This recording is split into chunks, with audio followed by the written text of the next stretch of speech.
It is with so much joy that we brought our newest grandson, Menachem Mendel Chazdan, to the bris, to the covenant of Abraham, our forefather. We're grateful to Hashem for giving our children, Yosef and Iti, this precious gift of a child.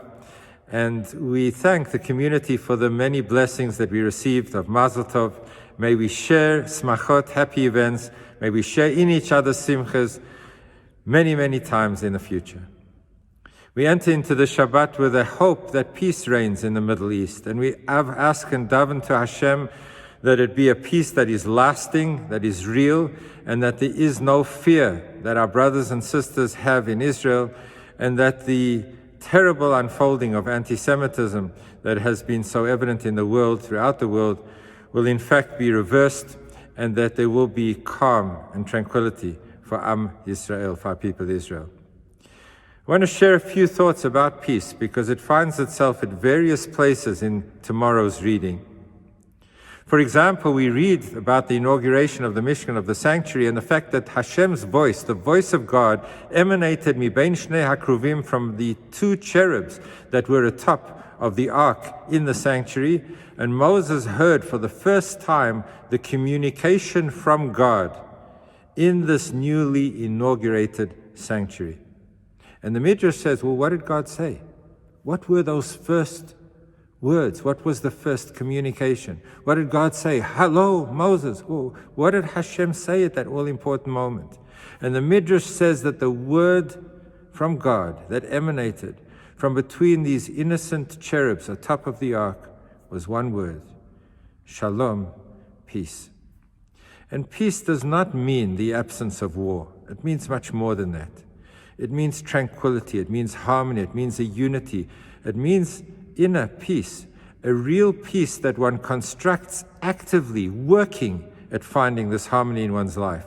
And the sanctuary played such a role in bringing a connection and a harmony between the physical world and the spiritual world, between human beings and God, between each other, all of us as a people Israel.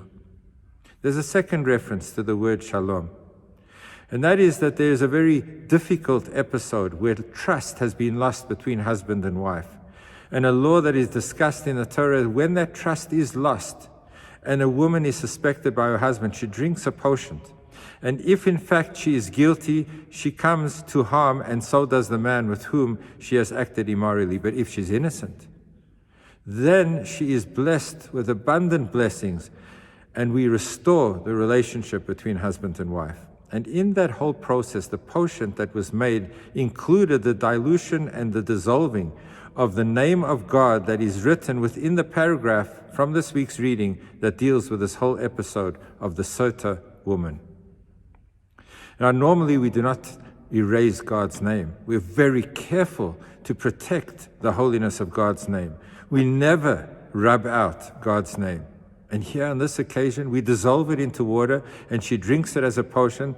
And the Midrash and the Gemara tells us that God forgoes his own honor that relates to his holy name for the sake of bringing shalom, bringing peace between husband and wife. God says it's not about my honor as much as it is about bringing peace between husband and wife. And it teaches us volumes about each of us stepping down from our own honor, from preserving our own rights and our own dignity and proving ourselves correct. We get so caught up in ourselves that Hashem is teaching us, step down, allow your honor to be dissolved somewhat so that the greater good of peace between husband and wife is able to be preserved. So we have a second reference to the word shalom, to the word peace in the reading that we read tomorrow.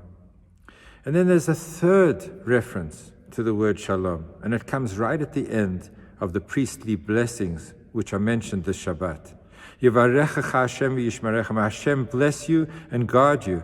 And all of the blessings talk about sustenance and talk about wealth and talk about a life that is filled with good. But the last words of the blessings of the Kohen, of the priest, which is mentioned this Shabbat, is v'yaseim lecha shalom.